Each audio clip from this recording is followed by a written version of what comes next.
Laura Trump coming to you from my home in New York. Just when you thought the media couldn't be more biased, they prove you wrong again. Joining me is an award-winning investigative journalist and the editor-in-chief of Just the News, John Solomon. John, welcome to the show. Good to be with you, Laura. So earlier this year, you launched JustTheNews.com as a return to, imagine this, fact-based and impartial journalism. And I think a lot of people have been yearning for something like this. John, tell us about it. Yeah, we've been so blessed that we're only in our third month, but in May we had 10 million people come visit the site. So we're seeing a large consumption. And I look at it as a back to the future sort of endeavor.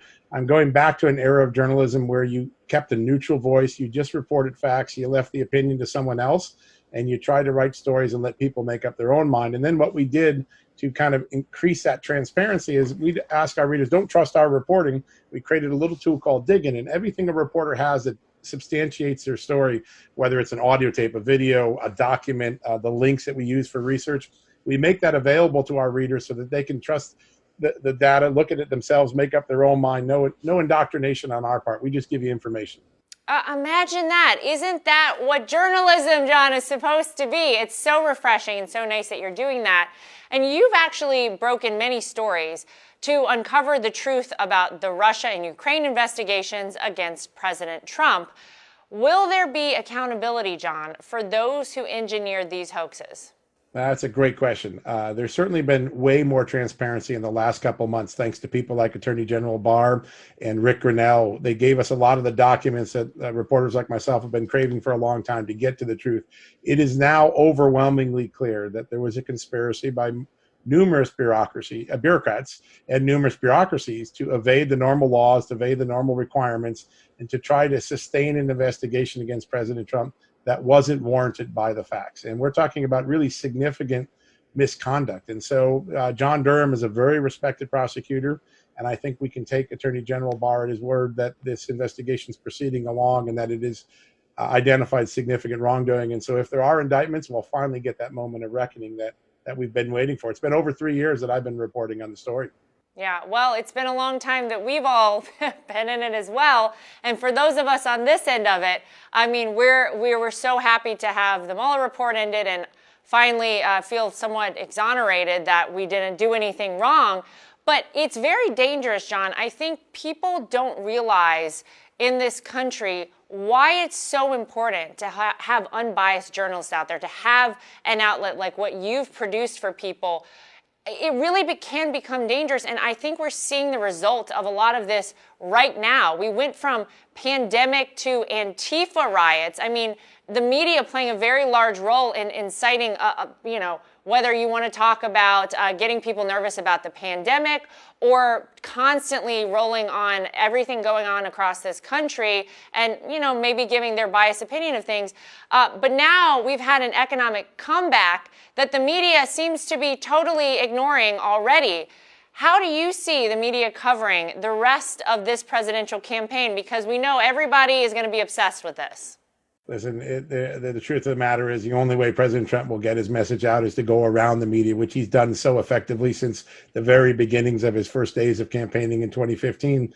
What we see is not only a politicalization of the media, picking and choosing winners now, but we see institutions that we trusted for many, many years to never pick political sides. Things like the military and its leadership, the FBI, the courts. Look at Judge Sullivan's conduct in the Flynn case over the last few days.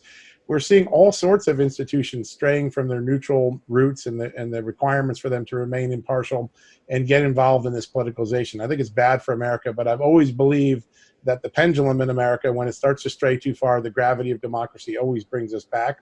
And I think this election will allow the American public to make a decision. Which future of America do they want? Do they want this highly politicized partisan malarkey we've been going through, or do they want to return back to an America where neutrality and common sense reign?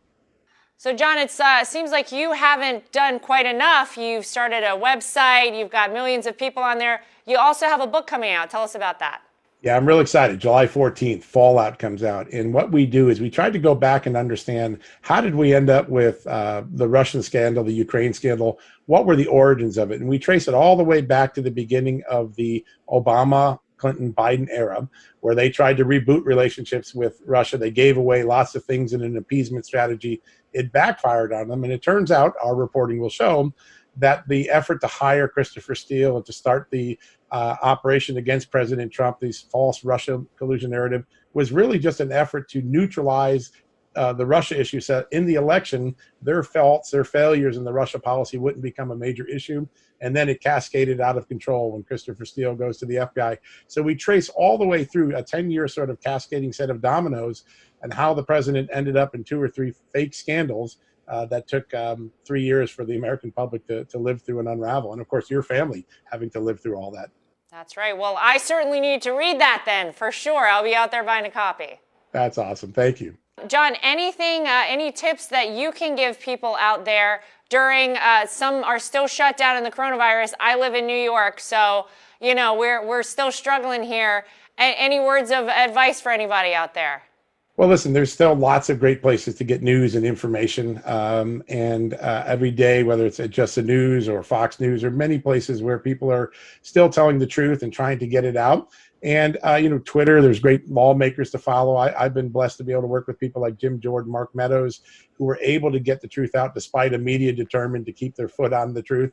And so I think you pick and choose more carefully. You be more discerning. You go in with the realization that you probably have to read multiple news sites to get one whole truth. And if you do that, I think you still go armed into the election with the right knowledge and the right facts. And I hope we at Just the News can be a little part of that as we go forward into the fall election. Very important. All right, John Solomon, thank you so much for being with us today. We really appreciate it. Thanks, Laura. Appreciate it. The media bias will get even worse, but count on President Trump to hold them accountable for the American people. That's the real news for today. If you'd like to get involved with Team Trump, go to DonaldJTrump.com or download the official Trump 2020 app from the App Store or the Google Play Store. I'm Laura Trump, coming to you from my home in New York. Thanks for joining us, everybody.